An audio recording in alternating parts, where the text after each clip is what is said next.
এক সময়ের পশ্চিমবঙ্গের বাম নেতা তথা প্রাক্তন মন্ত্রী রেজ্জাক মোল্লা কটাক্ষের সুরে বলেছিলেন, হেলে ধরতে পারে না, কেউটে ধরতে গেছে। তো ব্রিটিশদের ক্ষেত্রেও ঠিক এই কথাটাই প্রযোজ্য, হেলে ধরতে পারে না, তারা আবার কেউটে ধরতে গেছে।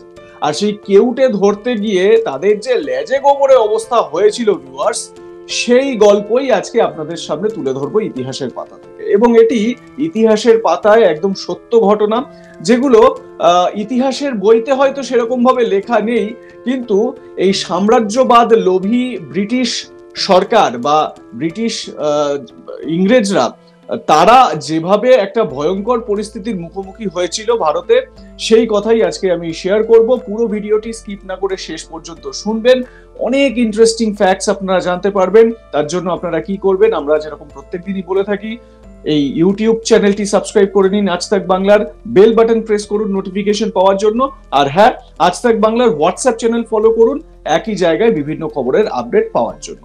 এবারে আসি সেই লেজে গোবরে অবস্থার কথায়। কি হয়েছিল ব্রিটিশ সরকারের, কি এমন পরিস্থিতি হয়েছিল, আর এই কোবরা ধরারই বা দরকার কি ছিল, সেইটা নিয়েও আপনাদের সামনে আমরা বেশ কিছু তথ্য তুলে ধরার চেষ্টা করি। প্রথমেই বলে রাখি, এই কোবরা শব্দটি এটি একটি পর্তুগিজ শব্দ। এই শব্দের অর্থ হচ্ছে ফণাযুক্ত বিষধর কোনো সাপ। আমাদের দেশে সাধারণত কোবরা প্রজাতির সাপ ধরা হয় কেউটে এবং গোখরোকে, এবং এই দুটি সাপেরই ফণা রয়েছে, মানে তারা ফণা তোলে এবং ভয়ঙ্কর বিষধর সাপ।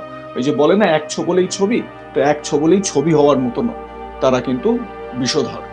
তো এবারে এই সাপগুলো একটা সময় যখন ব্রিটিশ রাজত্ব চলছে, কলোনিয়াল রুল চলছে ভারতবর্ষে, সেই সময় ব্রিটিশ সাম্রাজ্যবাদ বা ইংরেজ অফিসাররা তারা ভাবনা চিন্তা করলেন যে দিল্লির বুকে এই যে এত পরিমাণে সাপ বেড়ে গেছে, কেউটে সাপ বেড়ে গেছে, তাতে তাদের কাজের ভীষণ রকম অসুবিধা হচ্ছে, নানান রকম সমস্যায় পড়তে হচ্ছে। একে তো তারা মানে এইরকম মাঠ ঘাট, চারিদিকে গাছপালা জঙ্গল, এই সমস্ত জায়গায় থাকতে অভ্যস্ত ছিলেন না, কিন্তু এখানে যখন মানে রাজত্বের মানে রানীর নির্দেশে তাদেরকে যখন এখানে কাজ করতে হচ্ছে, এখানকার জায়গা তারা দখল করে রেখেছে, তো তার জন্য তাদের তো এই বিষয়গুলোকে মাথায় রাখতেই হবে, এবং সেই কাজ যাতে একদম স্মুথলি হয় সেজন্য এই ব্যবস্থাগুলো করতেও হবে। তো ব্রিটিশ অফিসাররা, তৎকালীন ব্রিটিশ অফিসাররা তারা কি করলেন, তারা যেটা ঠিক করলেন যে এই কেউটে কমাতে হবে, বা কেউটে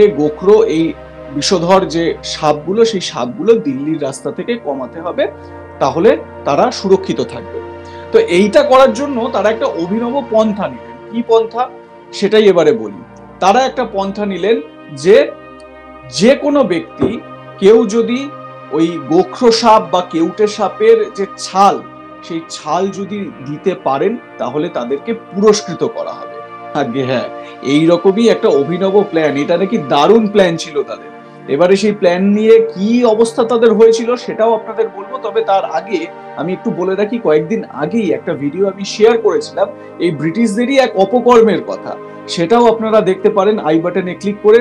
সেই ভিডিওটি ছিল প্রথম ভাইসরয়, বাংলার ভাইসরয় ওয়ারেন হেস্টিংস, তার প্রেম কাহিনী একটা আমি শেয়ার করেছিলাম, এবং সেটা যা তা প্রেম কাহিনী নয়, সেই প্রেম কাহিনীর জন্য বাংলা তথা সারা ভারতে এক আতঙ্কের সৃষ্টি হয়েছিল।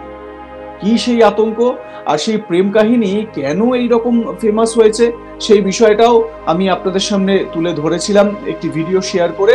আপনারা চাইলে সেই ভিডিওটি আই বাটনে ক্লিক করে দেখে নিতে পারেন, এছাড়াও আমি লিঙ্কটি ডেসক্রিপশনে দিয়ে দেবো, আপনারা সেখান থেকেও এই বিষয়টি জানতে পারেন। এবারে আসি আজকের ভিডিও। তো ব্রিটিশ অফিসাররা তারা কি করলেন, তারা তো নির্দেশ দিয়ে দিলেন যে যে ওই কেউটে সাপ বা গোখরো সাপের ছাল এনে দিতে পারবে তাদেরকে পুরস্কৃত করা হবে। আর এই পুরস্কারের লোভে প্রথম প্রথম সাপুরেরা বা যারা একটু সাপ ধরতে এক্সপার্ট, দেশীয় যারা মানুষ, যারা এই সাপদের সম্পর্কে বুঝতেন, তারা সেই সাপের ছাল তারা এনে দেওয়া শুরু করলেন, এবং তারা পুরস্কারও পেতে থাকলেন পুরস্কারের লোভে। কিন্তু সমস্যাটা হলো যে এই যে এত কিছুর পরেও কোনো রকম ভাবে কেউটে কম ছিল না, বা গোখরো কম ছিল না, মানে কোনো রকম ভাবে কোবরা সাপ দিল্লির বুক থেকে কম ছিল না। এবারে কি করবেন তারা, তারা পড়লেন মহা ফ্যাসাদে। এবারে ইংরেজ অফিসাররা আরো একটু খোঁজ খবর শুরু করলেন, আরো একটু তদন্ত শুরু করলেন, এবং তারা দেখলেন যে এই যে তারা সিদ্ধান্তের কথা ঘোষণা করেছেন, এইটা পালন করতে গিয়ে পুরস্কারের লোভ তো ছিলই, তার পাশাপাশি অতিরিক্ত আয়ের জন্য মানুষ এই কেউটে সাপ, গোখরো সাপ বাড়িতে পোষা আরম্ভ করে দিয়েছে।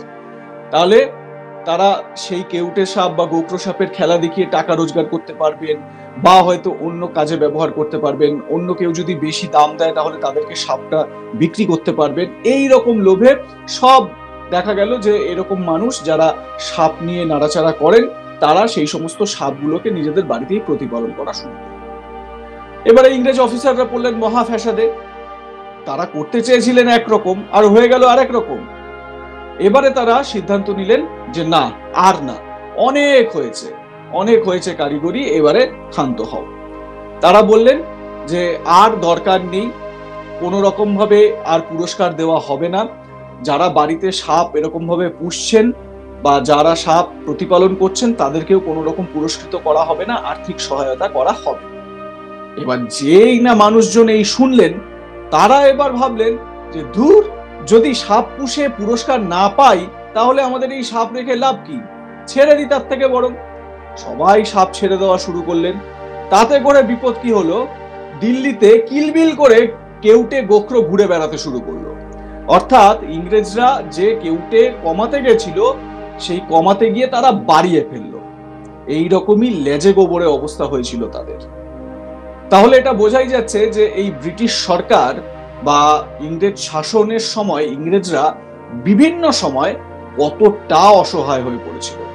আর যখন ভারতের স্বাধীনতা সংগ্রাম একেবারে রক্তক্ষয়ী একটা আন্দোলনের রূপ নিয়েছিল, হিংসাত্মক একটা পরিবেশ তৈরি হয়েছিল, সেই সময় তো বেচারাদের অবস্থা দেখবার মতো ছিল, ছেড়ে দে মা কেঁদে বাঁচি মতন অবস্থা।